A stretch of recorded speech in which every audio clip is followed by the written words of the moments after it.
Hello, xin chào mừng người đến kênh mình và Phong Mười Việt Nam. Hôm nay mình sẽ chơi Skyward trong Minecraft.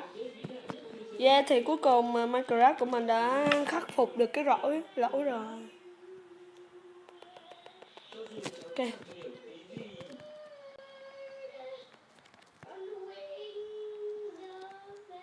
Ấy, quên, mình chưa nhập cái này. Mật khẩu của mình nên nó không cho vào à.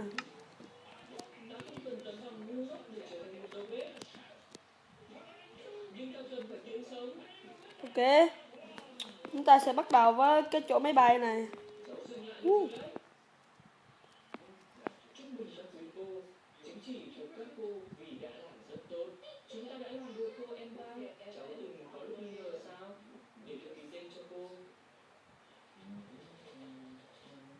Mình sẽ bắt đầu nhanh thôi.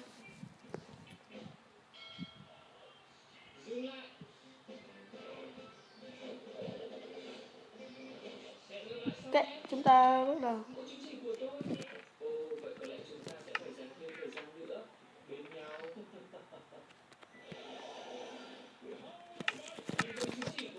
Ấy, ấy,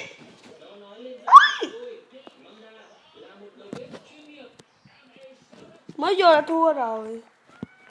Vãi nồi á, lắc game vãi.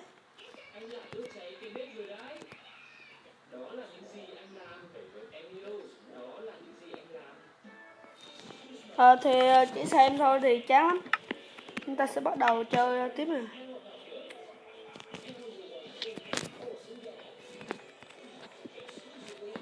Ok.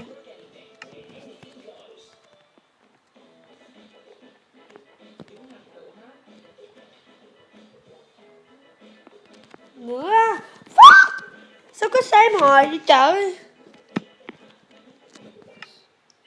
Mình cũng đâu có thích xem đâu. Bắt mình xem kho.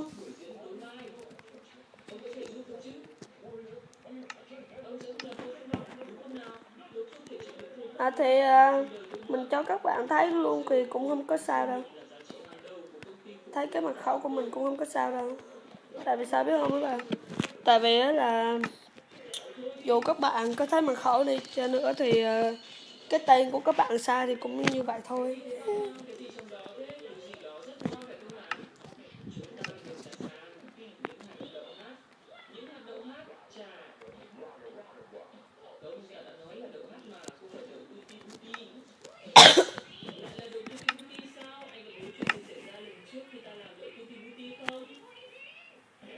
Ok.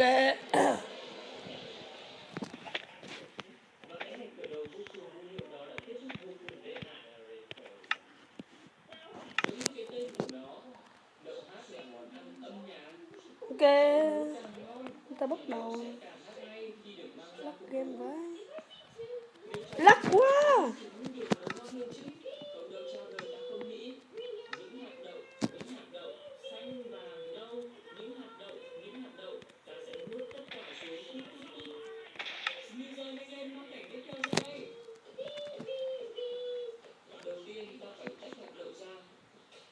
Ok, và cuối cùng mình cũng được chơi. Woo!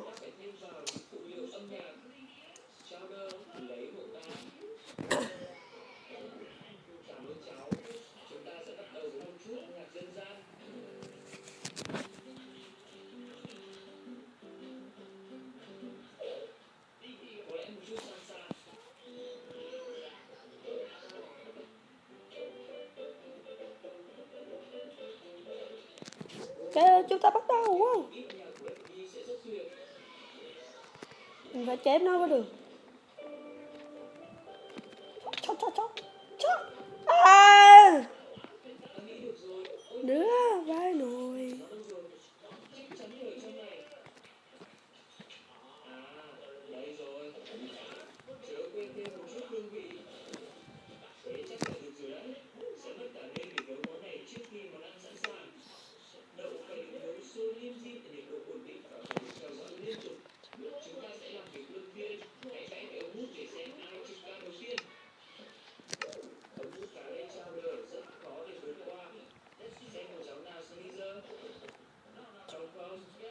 Ok, bắt đầu lại nè. Đây, vòng này là vòng cuối rồi. Nếu mình thua thì mình sẽ kết thúc video luôn.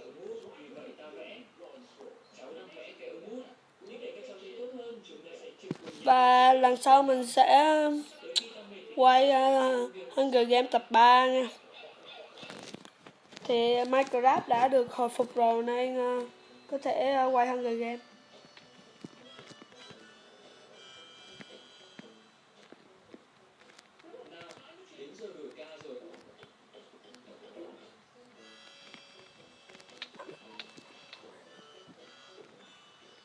Đấy, mới vô là các bạn phải giết một tên liền.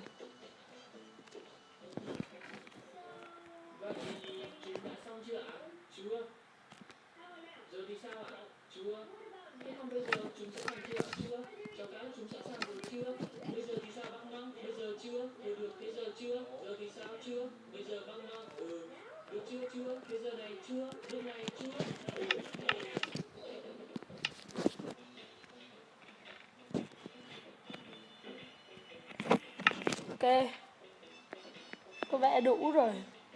Mình sẽ lấy thêm mấy cái rương ở phía sau này. Come baby, come baby.